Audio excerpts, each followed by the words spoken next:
Et avec nous sur le plateau du 19h Info, deux invités pour en parler. Avec nous sur ma droite, le professeur Zoubeir Harrat, directeur général de l'Institut Pasteur à Alger. Bonsoir. Bonsoir.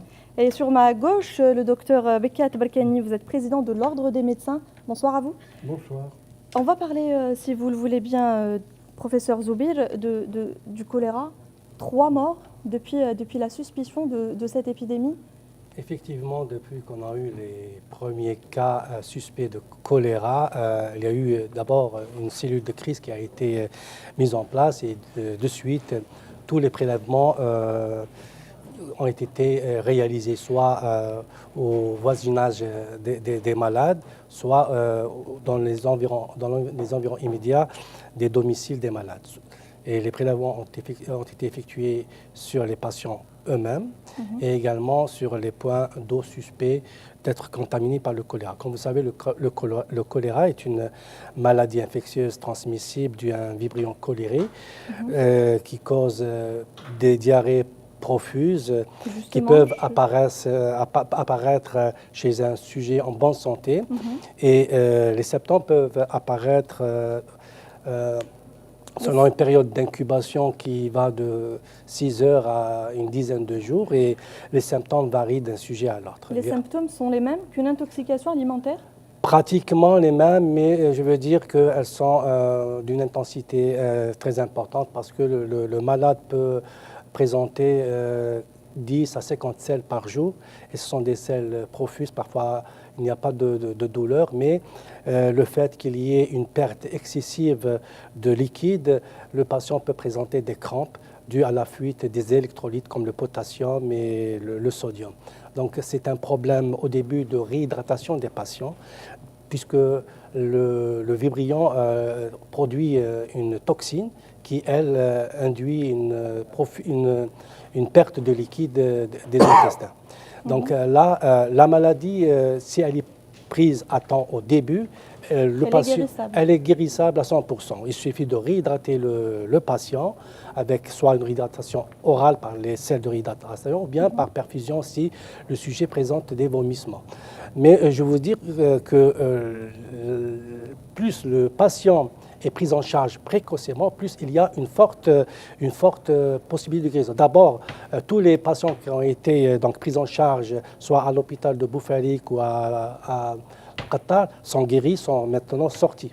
Pratiquement, nous avons 20 sujets qui sont guéris complètement de leur choléra. Donc il n'y a aucun risque s'ils sont en contact de leur famille ou de leurs amis? Absolument. Le contact, ce que nous souhaitons conseiller les proches des patients qui n'approchent pas celui qui a été hospitalisé, le patient, parce que la maladie est très contagieuse d'homme à homme. C'est une maladie qu'on appelle des mains sales. Et là, donc, il faut faire très, très attention. Une fois qu'on a visité un patient, c'est donc de se laver les mains de façon très, très fréquente. Docteur Bekat, si vous le voulez bien, ce genre d'épidémie se développe souvent dans des pays en proie au sous-développement ou des pays qui sont en guerre. Comment nous en sommes arrivés là? Écoutez, effectivement, c'est une maladie dite de la pauvreté, n'est-ce pas? Quand on n'a pas de réseau d'assainissement des eaux usées qui est conséquent. Moi, je me souviens, dans ma carrière, au début des années 70, nous avions une grande épidémie de choléra en Algérie qui a été importée du Moyen-Orient, pour être plus exact. Mais à l'époque, les réseaux d'assainissement et les structures de santé étaient vraiment, je dirais, basaux. Maintenant, ce qui s'est passé chez nous, tout d'abord, je voudrais dire un mot, si vous permettez. Je remercie bien sûr les structures du ministère de la Santé et les structures connexes de l'Institut Pasteur d'avoir été pour une fois très transparent et très communicatif. C'est important. Mais il ne faut pas qu'on se trompe. Il ne faut pas exagérer les choses. On disait avant au Moyen-Âge, la peste et le choléra. Bon, la peste, il n'y en a presque plus. Le choléra, il est de façon intermittente. Les études épidémiologiques sont en cours. On vous explique que ça n'est qu'une diarrhée et des vomissements très profuses qui sont, quand elles sont prises très tôt, bien entendu, sont guérissables. Mais seulement, il faut éviter un certain nombre de réflexes. Les enquêtes épidémiologiques sont en cours. Moi, les questions que je me pose, comment, de façon multifocale, Il y a eu des foyers à Boufarik, à Ain Bessam, à Kaza. Est-ce qu'il y a un lien, j'ai entendu dire, de liens familiaux? Parce que la responsabilité d'une épidémie comme ça, elle est à chercher ailleurs. Les médecins sont là, sont le dernier rempart. Ils essayent de prendre les gens très tôt et de leur expliquer le b.a.-ba de l'hygiène basale. Mais l'hygiène, en général, qui est responsable? Parce que c'est ça. La maladie du choléra, on vous dira que c'est la maladie des mains sales. La maladie de l'absence d'un certain nombre de précautions basales, de ne pas laver les fruits et légumes, etc., etc. Je pense que c'est un coup de semonce. Il faudrait absolument que nous en prenions des responsabilités, déterminer des responsabilités afin de trouver, n'est-ce pas, pour plus tard, d'essayer d'être un peu plus efficient. On ne peut pas dire que c'est sur 41 cas prouvés, que c'est une véritable épidémie. Ça, c'est clair. Ça a été diagnostiqué, très vite maîtrisé, et j'espère en voie d'extinction. Très bien. Monsieur Beckett, on va revenir tout de suite pour en débattre toujours. Mais avec nous en direct, notre journaliste Randa Haddadi, qui est en direct de l'hôpital de Boufarik. Est-ce qu'on a la connexion avec Randa Haddadi? Bonsoir. Randa Haddadi, donc vous êtes en ce moment même à l'hôpital de Boufarik, qui est mis en quarantaine. De nouveaux cas ont été admis à l'hôpital. مستشفى بوفاريك أين سجلت لحد الساعة 85 حالة مشتبه بهم، مشتبه فيهم بداء وباء الكوليرا. يعني منذ قليل دخل 4 حالات من ولاد يعيش بولاية البليدة. بعد ساعة من الآن زميلتي نبيلة سنوافيكم بنتائج التحاليل الموجودة بمعهد باستور، أين أكد مصدر لشروق نيوز أن هذا الوباء ربما ناتج من المياه بنسبة كبيرة، ولكن في شكوك أن الفاكهة يعني السقي تبع الفاكهة له دور كبير في هذا الوباء. إليكم الخط، سنوافيكم بعد قليل بنتائج التحاليل. Merci Randa Haddadi. Je rappelle que vous étiez en direct de l'hôpital de Boufarik où 85 cas suspects sont enregistrés. 4 cas ont été admis il y a de cela une ou 2 heures, admis de Ouled Yaïch. Qu'est-ce que vous avez à dire par rapport à ça? De nouveaux cas encore? On s'attendait à ce qu'il y ait de nouveaux cas. La sensibilisation des citoyens est un phénomène qui permet également de rapprocher les patients, ceux qui ont des symptômes similaires à ce qu'on venait de décrire, au centre de santé le plus proche.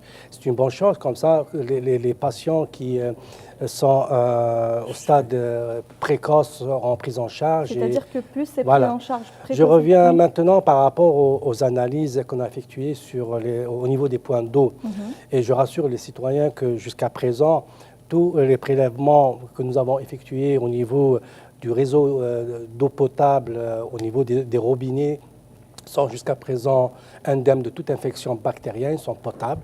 Il n'y a aucun souci de ce point de vue-là. Donc l'eau desservie par l'ADE et par CEAL et dans d'autres wilayas, elle est potable. Cependant, nous avons une forte suspicion pour l'eau qui est ramenée par les citoyens au niveau des sources qui ne sont pas contrôlées.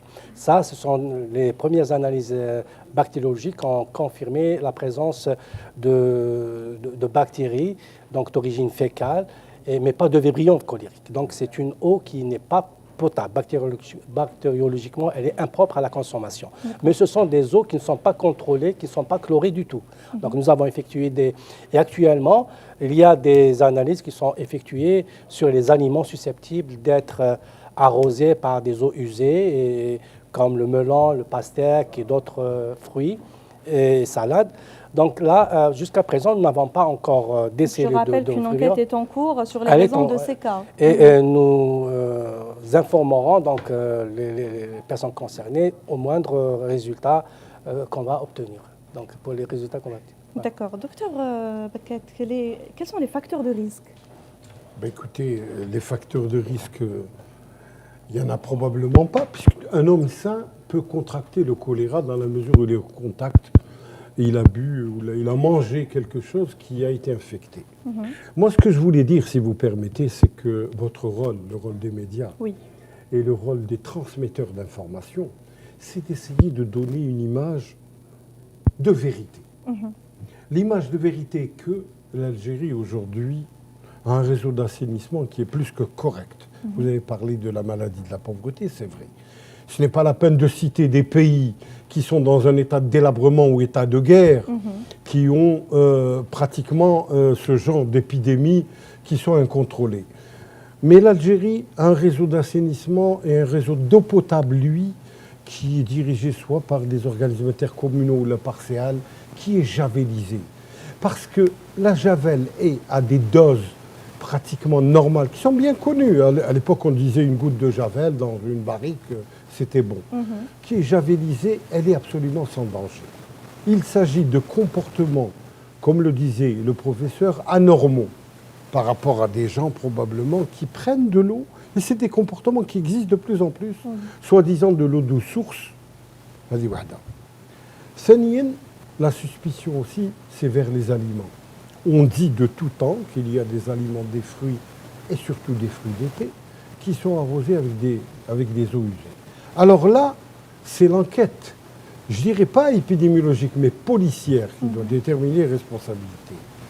Parce que, soudainement, dans une région donnée, vous avez une éclosion d'une mini-épidémie, quand bien même au niveau familial, il y a de quoi se poser des questions. Il faut rassurer aussi la population algérienne. C'est que quelqu'un qui se lave les mains de façon fréquente, qui lave, même dans un lavage sommaire, les fruits et légumes, n'a rien à craindre. Vous savez, la consommation des eaux minérales dans notre pays, elle est énorme. De quoi avons-nous peur? Ce n'est pas la peine de jeter la suspicion sur tout un réseau qui a été remis en œuvre. Je vous rappelle qu'aujourd'hui, il y avait dans le temps ce qu'on appelait la cross-connection, c'est-à-dire le mélange entre les eaux usées et les eaux potables dans la mesure où il y avait une discontinuité d'alimentation des eaux potables.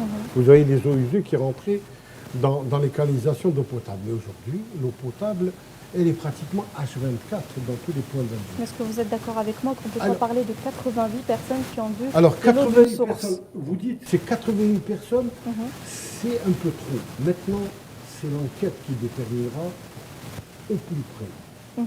Je parle sous contrôle de mon collègue qui sait très bien que trouver le vibrio cholérique dans la nature comme ça, c'est très difficile. Absolument. On trouve les coliformes, mais le vibrio cholérique, lui, on le trouve dans les excréments et dans les vomissures. Mais par contre, 88 personnes, je suis d'accord avec vous, c'est 88 personnes de trop. Mais je pense que dans un endroit organisé, et je vous ai dit, qu'on nous donne des informations, mais qu'au bout du compte, moi je suis content que la situation est prise en charge. Il faut que les Algériens comprennent que ce n'est pas la main de Dieu qui s'abat sur nous, c'est 88 cas qui sont parfaitement maîtrisés, et nous demandons bien sûr à la population, et les médias doivent aider dans ce sens. Lorsqu'il y a un cas suspect, vous avez des hôpitaux qui sont ouverts pour essayer de faire le diagnostic le plus tôt. Vous savez, le choléra pris très tôt, ça n'est qu'une mauvaise grippe. Réhydratation, un petit antibiotique tout à fait banal. C'est-à-dire qu'il n'y a pas de quoi s'alarmer, bien réellement. entendu. Alors, mais seulement, il faut être sérieux. Moi, ce que je dis, c'est que depuis des années, nous avons, nous, en tant que médecins, et les citoyens le savent bien, et tout le monde le sait bien, c'est par rapport à l'environnement lui-même. Vous savez, aujourd'hui, l'environnement de notre pays est dans un état désastreux. Tout à fait. Nous sommes le 3e jour de l'Aïd, allez voir dans quel état sont nos grandes cités. Je ne fais pas de relation de cause à effet, mais la propreté, elle, nous, que l'hygiène est pas Alina, importante. ce genre d'épidémie moyenâgeuse. Moyenâgeuse, certainement. Mais il faut savoir que, quand même, les structures de santé sont là, donnent des conclusions, font des analyses. Vous avez l'Institut Pasteur, qui est un laboratoire pratiquement de référence au niveau de l'Algérie. Oui. Nous faisons des analyses, les experts font sur site des prélèvements, ils font sur site aussi des enquêtes épidémiologiques. Qu'est-ce que vous avez mangé, comment, etc., pour essayer de trouver la relation de cause à effet. Je pense que il y a lieu d'être sérieux, mais pas de s'alarmer vraiment outre mesure. Alors que dans une vacuité d'informations et au lendemain d'Aïd, que nos concitoyens puissent savoir que les choses sont quand même maîtrisées malgré tout. et que tout le monde se calme dans Moi, cette j'aurais situation. une question au professeur Harat, pardon, si vous le permettez. Pourquoi avoir mis autant de temps? Est-ce que ce sont les analyses qui sont réellement sorties qu'aujourd'hui ou hier? Ou il y a d'autres raisons pour avoir annoncé seulement aujourd'hui qu'il y avait des cas de choléra confirmés? Non, vous savez que pour diagnostiquer un cas de choléra, surtout pour la première fois, ce n'est pas aisé. Premièrement, les cas que nous avons reçus, c'est d'abord des cas qui ont déjà été traités et que la charge du bactérie était très faible pour pouvoir les isoler. Et une fois qu'on a qu'on a une forte suspicion de la présence du vibrion cholérique, il faut répéter les analyses. Il faut voir si les souches sont comparables, ceux de Ain Bessem, ceux de Boufarik. C'est-à-dire que vous aviez un voilà, doute, mais qu'il fallait confirmer. qu'il fallait confirmer, qu'il fallait rapprocher tous les prélèvements et toutes les souches qu'on a isolées pour voir s'il y a une similitude entre ces bactéries et puis faire un antibiogramme. C'est à partir de l'antibiogramme pour savoir est-ce que cette souche qu'on a isolée est sensible. Heureusement, pour le moment, hier, nous avons pu déterminer que c'est une souche unique qui a circulé au niveau de la région de Blida et Boufarik, etc., et qu'elle est sensible pour la plupart des antibiotiques connus jusqu'à présent, et qu'actuellement, les cas que nous avons recensés, qui ont été traités au début sur une suspicion de choléra, sont guéris. Donc, ils ont eu des médicaments qui répondent bien donc, au traitement du choléra. Moi, je voulais dire également que une diarrhée ne signifie pas choléra. Une diarrhée peut être due à des vibrions, à des virus, à des parasites, à d'autres germes moins pathogènes, etc. Donc, il ne faut pas que le citoyen, dès qu'il a une petite diarrhée, ça l'alarme, il dit que c'est... Mais il faudrait consulter. Il faudrait consulter, mais dire que sur les centaines de germes qui peuvent causer la diarrhée, il y a le choléra, c'est un cas exceptionnel. Mais pour le moment, il y a d'autres causes qui peuvent engendrer les diarrhées, une maldigestion, etc. Mais pour vous dire que là, pour étayer le diagnostic et avoir un diagnostic fiable, sûr, etc., il fallait du temps pour donc, rassembler toutes les données bactériologiques et avoir les résultats définitifs. J'entends bien, mais si je vous ai posé ma question précédemment, c'était pour vous dire, est-ce que si on avait prévenu la population peut-être il y a une semaine, est-ce qu'on aurait eu moins de cas? Nous avons de fortes suspicions. Donc nous avons dit à nos collègues qui étaient aux urgences, etc., à moindre apparition de diarrhée chez un citoyen, il faut le prendre comme cas de choléra. Donc ça a été déjà... Et puis donner des conseils aux familles.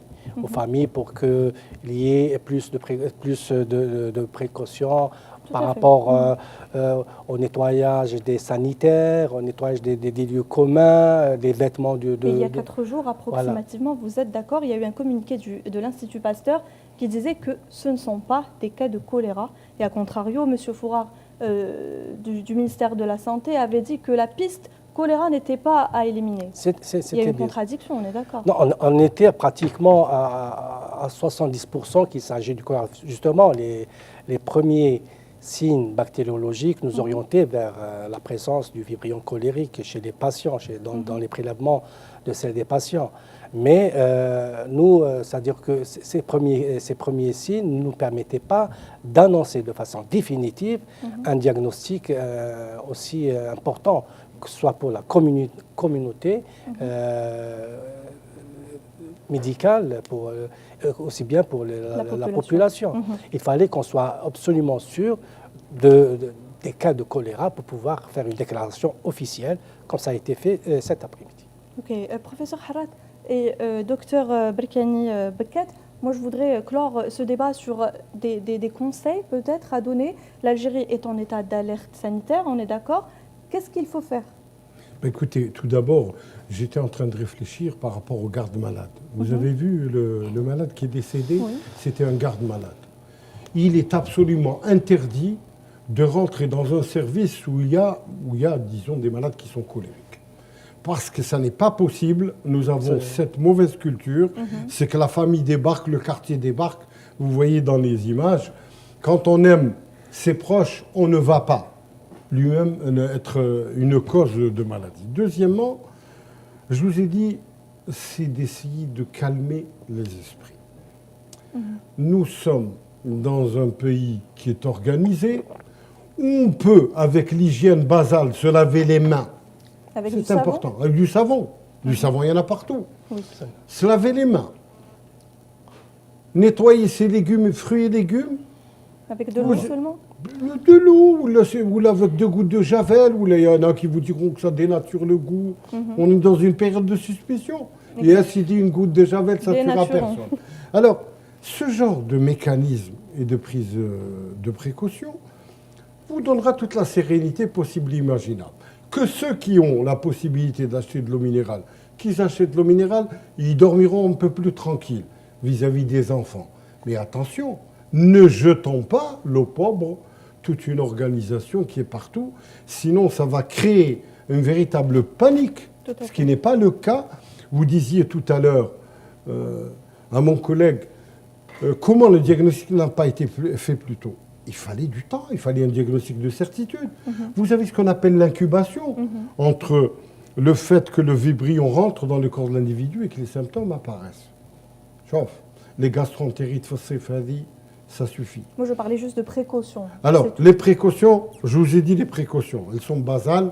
Maintenant, quand vous avez un cas qui est absolument très suspect, vous avez de la javel dans les sanitaires, de la javel dans les endroits communs, de la javel, et puis c'est tout. Nous savons faire le ménage partout. Vous n'aurez aucun risque. C'est une question d'hygiène. Bien entendu, basale, d'hygiène basale. Il ne s'agit pas de tuer le virus Ebola, c'est même pas un virus, c'est une petite virgule tout à fait sensible, n'est-ce pas, aux antiseptiques tout à fait banaux. Voilà. Monsieur Harat, vous avez quelque chose à ajouter? Seulement, je rajoute qu'on est en période, donc le fait de l'Aïd el-Kébir, qu'il y a les visites, etc. Et qu'il faut faire attention, donc, pour que, surtout pour les familles qui ont quelqu'un hospitalisé, il ne faut pas rendre visite à ces patients. Il faut vraiment... On va parler avec un langage très simple pour que nos téléspectateurs puissent comprendre. Est-ce que faire la bise est un danger? Est-ce que se serrer la main est un danger? Dans les moments actuellement, surtout dans les foyers, là où il y a des cas de suspicion de choléra, il vaut mieux éviter ça. Même si on serre la main, il faut se laver les mains, soit avec la solution hydroalcoolique, ou avec le savon. Dans les etc. bus aussi? Dans les bus... Vous savez, les gens tiennent la barre et c'est de main. Mais il faut se laver régulièrement Donc, les mains. le secret, c'est se laver les mains. Se laver régulièrement les mains. Donc vivre normalement, Oui. avec des règles d'hygiène très C'est importantes. régulière, il ne faut pas se laver à chaque minute parce que sinon Oui. on rentrerait dans un autre On travers. devient maniaque. Oui, se laver les mains si vous avez une forte suspicion. C'est vrai que les lieux communs, mais attention, le choléra, ça ne court pas les bus de l'ETUSA, les bus de transport scolaire. Écoutez, c'est localisé dans certaines familles.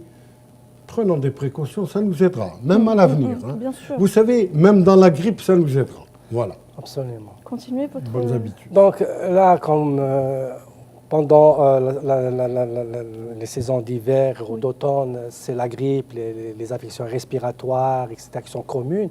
En été, c'est les maladies diarrhéiques qui prennent le devant. Et là, nous avons tout le temps insisté pour qu'il y ait une cassure du cycle de transmission de ces maladies diarrhéiques. Il n'y a pas mieux que l'assainissement, surtout les zones communes, les toilettes, et également de laver les fruits et légumes avant leur consommation, se laver les mains. Ça, c'est les mesures simples, basiques, préventives pour pouvoir donc se prémunir de n'importe quel germe, aussi bien du germe du choléra ou des virus ou de parasites. Et si on a les symptômes? Si on a les symptômes, il faut donc se rapprocher des structures de santé la plus proche. Et là, le médecin va vous conseiller des médicaments à prendre. Si ça nécessite une hospitalisation, il va hospitaliser le patient. Il va le mettre en quarantaine pour qu'il n'y ait pas le temps que les analyses bactériologiques viennent confirmer ou infirmer la présence du germe de choléra. Ça prend 24-48 heures donc d'isolement. Maintenant, et en même temps, il y a le traitement qui est mis en place avant l'annonce du résultat, par mesure préventive. Donc là, c'est une situation qui est très maîtrisable. Je vous le dis franchement, sans aucune... D'ailleurs, cette émission et les émissions qui vont suivre, c'est la sensibilisation du citoyen sur les mesures d'hygiène. Une fois que le citoyen sait quels sont les bons gestes à mener, la cassure, vous allez voir vous-même que le nombre de cas va diminuer sensiblement les semaines qui vont venir. Donc la situation est sous contrôle. Et sous contrôle, parfaitement sous contrôle. Et nous comptons maintenant sur le bon sens des citoyens pour qu'ils prennent les mesures préventives les plus... En terminant moi sur une note positive, je rappelle qu'il n'y a pas de quoi paniquer réellement. C'est bien le cas. Voilà. Très bien, merci beaucoup professeur Zoubeir Harrad. Je rappelle que vous êtes directeur général de l'Institut Pasteur à Alger. Merci docteur Bekat Berkani, président de l'Ordre des médecins. Je rappelle que vous étiez tous les deux les invités du 19h Info et place à l'actualité toujours et l'été et les intoxications.